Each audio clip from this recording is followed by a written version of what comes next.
dengan support di 2080, resistance di 2700, CMRI atau Cimori dengan support di 5050 dan resistance di 5850, Indosat dengan support di 2130, resistance di 2470.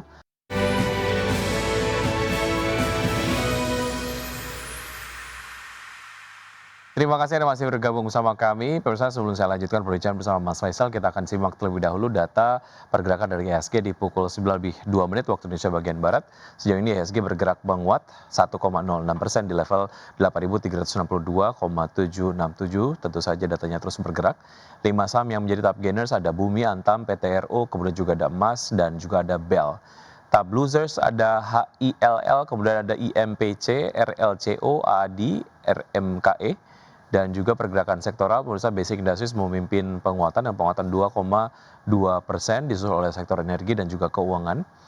Sementara sektor industri mengalami pelemahan 0,23%. Berikutnya kita akan simak pembukaan dari bursa-bursa utama Asia di pagi hari ini. Pemirsa dapat Anda saksikan di layar televisi untuk pembukaan dari bursa-bursa utama Asia.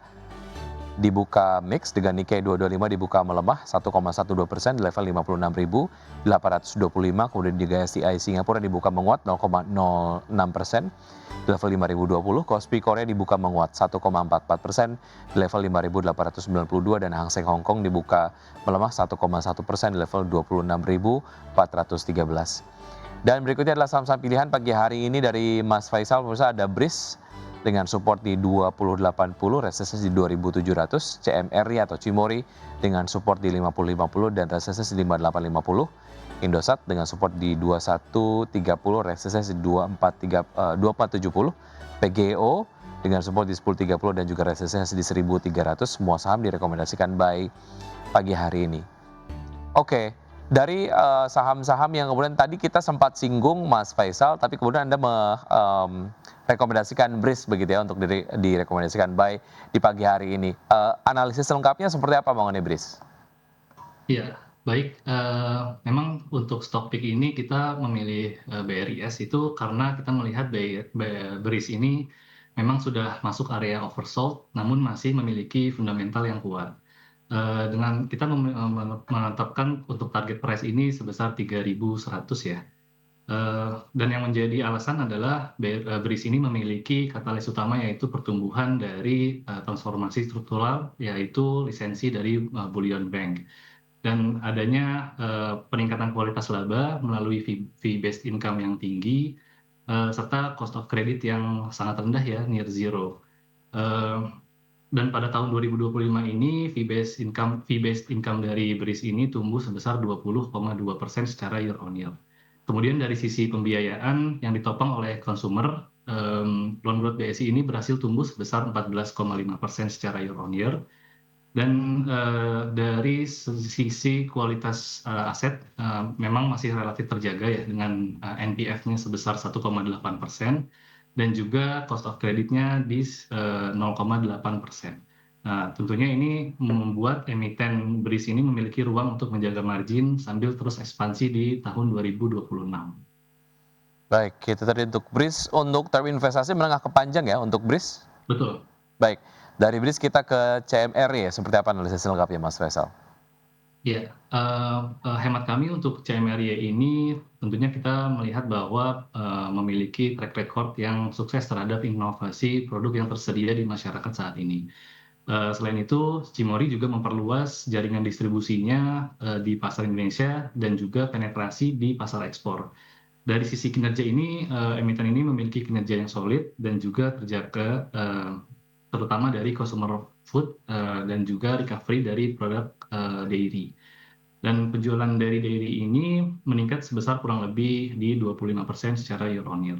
Selain itu, adanya seasonality dari sisi festive di first quarter 2026 ini seperti Imlek, Ramadan, dan juga Idul Fitri tentunya akan mendorong lonjakan dalam consumer spending dan pada akhirnya akan memberikan positive impact kepada sektor consumer, salah satunya adalah Cimori. Oke, apa yang kemudian membuat Cimori lebih menarik dibandingkan dengan consumer goods lainnya, Mas? Apakah memang secara valuasi menarik dan juga fundamental juga menarik, atau seperti apa? Iya, memang kalau untuk, Cimory ini kita melihat dari fundamentalnya masih kuat ya. Eee dari, beberapa, konsumer ini, Cimory ini, dari penjualannya, khususnya dari penjualan, produk, dairy ini memang tumbuh, sebesar 25%.